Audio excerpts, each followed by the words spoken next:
بسم اللہ الرحمن الرحیم۔ شروع اللہ کے نام سے جو بڑا مہربان نہایت رحم والا ہے۔ السلام علیکم ورحمۃ اللہ وبرکاتہ۔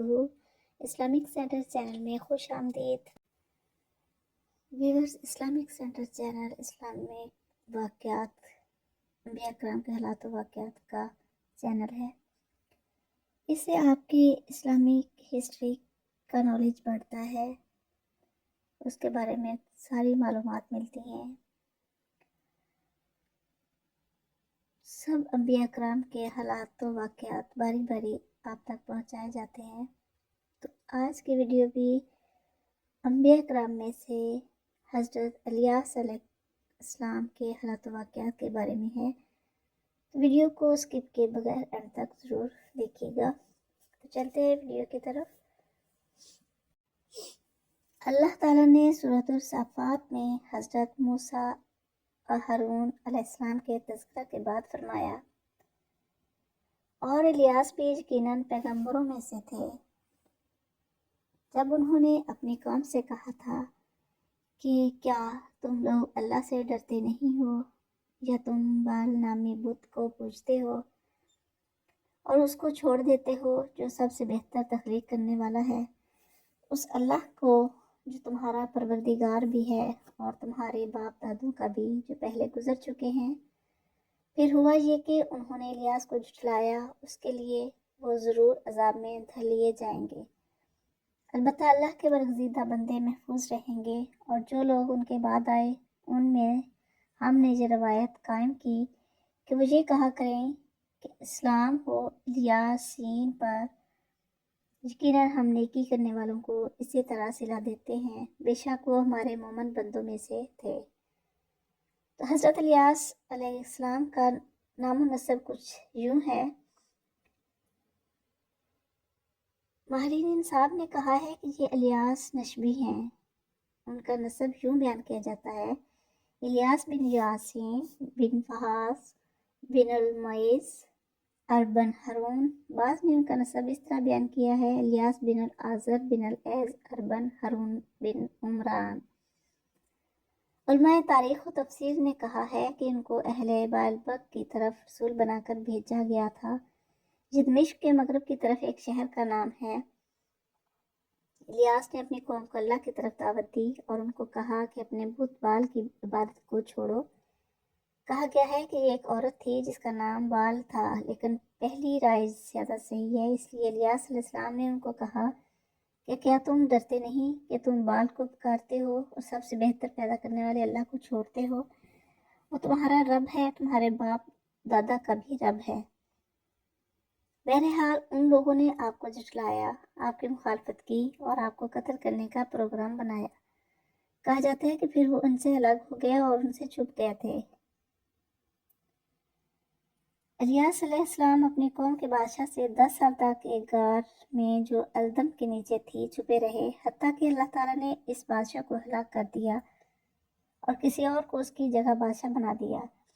حضرت الیاس علیہ السلام اس کے پاس آئے اور اس پر اسلام پیش کیا تو وہ مسلمان ہو گیا، اور اس کی قوم کے بہت سے لوگ مسلمان ہو گئے۔ صرف 10,000 مسلمان نہ ہوتے تو اس نے اس تمام کو قتل کر دیا۔ حضرت الیاس علیہ السلام اپنی قوم سے بھاگ کر پہاڑ کی غار میں 20 یا 40 سال 40 راتیں چھپے رہے۔ معجزانہ طور پر کوے ان کے پاس ان کا کھانا لاتے تھے۔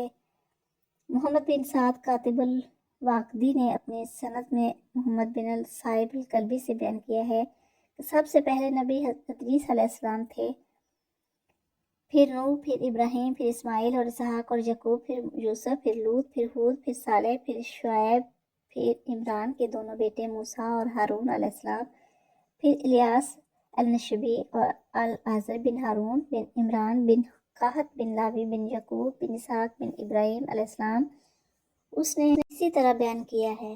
حضرت مقبول نے حضرت کعب سے بیان کیا ہے کہ 4 نبی زندہ ہیں، ان میں سے 2 زمین میں ہیں، الیاس اور خضر علیہ السلام، اور 2 آسمان میں، ادریس اور عیسیٰ علیہ السلام۔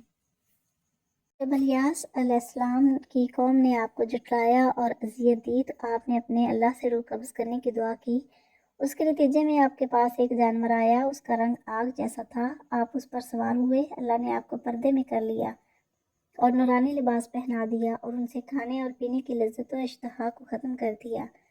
اس طرح آپ ملکی بھی ہیں اور بشری بھی، عرضی بھی ہیں اور سماوی بھی، اور آپ نے الیسع بن اختواب کو اپنے بعد تبلیغ کی ذمہ داری سنبھالنے کی وصیت کی۔ حضرت انس بن مالک رضی اللہ تعالیٰ عنہ سے روایت ہے، وہ فرماتے ہیں کہ ہم رسول اللہ صلی اللہ علیہ وسلم کے ساتھ ایک سفر میں تھے۔ دوران سفر ہم ایک جگہ ٹھہرے، ہم نے سنا کہ ایک آدمی کہہ رہا تھا کہ مجھے حضرت محمد صلی اللہ علیہ وسلم کی امت مرحومہ مغفورہ میں سے کر دے۔ میں نے ایک وادی میں دیکھا کہ وہ آدمی 300 ہاتھ سے زیادہ لمبے قد کا تھا۔ اس نے مجھ سے پوچھا کہ تو کون ہے؟ میں نے کہا کہ میں انس بن مالک محمد رسول اللہ صلی اللہ علیہ وسلم کا ایک خادم ہوں۔ اس نے پوچھا کہ آپ کہاں ہیں؟ میں نے کہا یہاں قریب ہی ہیں اور آپ کا کلام سن رہے ہیں۔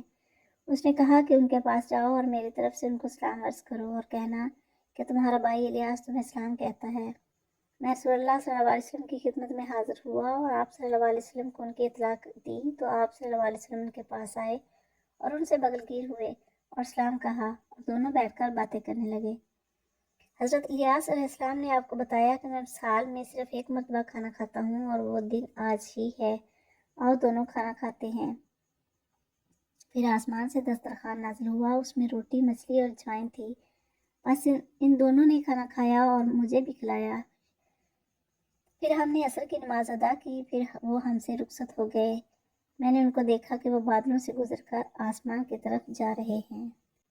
ابن ابی الدنیا رحم اللہ اپنے ایک سند میں بیان کرتے ہیں کہ ہم مصعب بن زبیر رضی اللہ تعالیٰ عنہ کے ساتھ کوفہ کے قریب ایک جگہ میں تھے۔ میں وہاں ایک باغ میں 2 رکعت نماز ادا کرنے کے لیے داخل ہوا۔ میں نے سورۃ الغافر شروع کی، اچانک میرے پیچھے ایک آدمی سفید خچر پر سوار آیا، اس پر جمنی لباس تھا۔ اس نے مجھے کہا کہ جب تو غافر الذنب کہے تو کہہ اے توبہ قبول کرنے والے میری توبہ قبول کر، جب تو شدید العقاب کہے تو کہہ سخت سزا دینے والے مجھے سزا نہ دینا، جب تو ذی الطول کہے تو کہہ اے کرم کرنے والے مجھ پر اپنی رحمت کے ساتھ کرم کر۔ جب میں نے مڑ کر دیکھا تو وہاں کوئی نہ تھا۔ میں باہر نکلا اور میں نے لوگوں سے پوچھا ابھی تمہارے پاس سے سفید خچر پر سوار جمنی لباس پہنے ہوئے کوئی آدمی گزرا ہے؟ انہوں نے جواب دیا کہ ہمارے پاس سے کوئی شخص نہیں گزرا۔ لوگوں کا خیال ہے کہ وہ الیاس علیہ السلام تھے۔ قرآن مجید میں ارشاد باری تعالیٰ ہے، بس انہوں نے اس کی تکذیب کی تو وہ حاضر کیے جائیں گے، یعنی وہ دنیا اور آخرت میں عذاب کے لیے حاضر کیے جائیں گے، یا پھر میں آخرت میں حاضر کیا جانا مراد ہے۔ تو ویورز یہ تھا حضرت الیاس علیہ السلام کے حالات و واقعات کا واقعہ،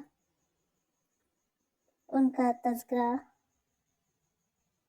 تو ویورز اس کے ساتھ ساتھ یہ بھی بتاتے چلوں کہ حضرت موسیٰ علیہ السلام کے بعد بنی اسرائیل کی طرف اور کون کون سے نبی آئے تھے۔ یوشع علیہ السلام کے بعد بنی اسرائیل کے معاملات کی نگرانی کرنے والے کالب بن یفنہ تھے، جو موسیٰ علیہ السلام کے ساتھیوں میں سے ہیں اور آپ علیہ السلام کی بہن مریم کے خاوند ہیں۔ اللہ سے ڈرنے والوں میں سے 2 آدمیوں میں سے ایک یہی ہیں، وہ دونوں یوشع اور کالب ہیں۔ بنی اسرائیل نے جب جہاد سے فرار کا راستہ اختیار کیا تو انہوں نے ہی اپنی قوم کو کہا تھا ان پر دروازے میں داخل ہو جاؤ، جب تم اس پر داخل ہو جاؤ گے تو تم ہی غالب ہوں گے، اور اللہ پر ہی اعتماد کرو اگر تم ایمان والے ہو۔ حافظ ابن جریر رحم اللہ کہتے ہیں حضرت کالب رحم اللہ بن یفنہ کے بعد امور بنی اسرائیل کی نگرانی کرنے والے حزقیل بن بوزید ہیں، جو وہی ہیں جن کی دعا سے اللہ تعالیٰ نے ہزاروں کی تعداد میں ان لوگوں کو زندہ کر دیا تھا جو موت کے ڈر سے اپنے گھروں سے نکلے تھے اور اللہ کے حکم سے مر گئے تھے۔ ویورز اگر ویڈیو پسند آئے تو لائک اور شیئر ضرور کریں، اور اگر چینل پر نئے ہیں تو چینل کے سپورٹ کے لیے اور اپنے علمی اضافے کے لیے اس کو ضرور سبسکرائب کریں، بیل آئیکن کو پریس کریں تاکہ نیکسٹ ویڈیو بھی آپ تک پہنچ سکیں۔ ملتے ہیں نیکسٹ ویڈیو میں کسی اور نبی کے حالات کے ساتھ. تب تک کے لیے اللہ حافظ.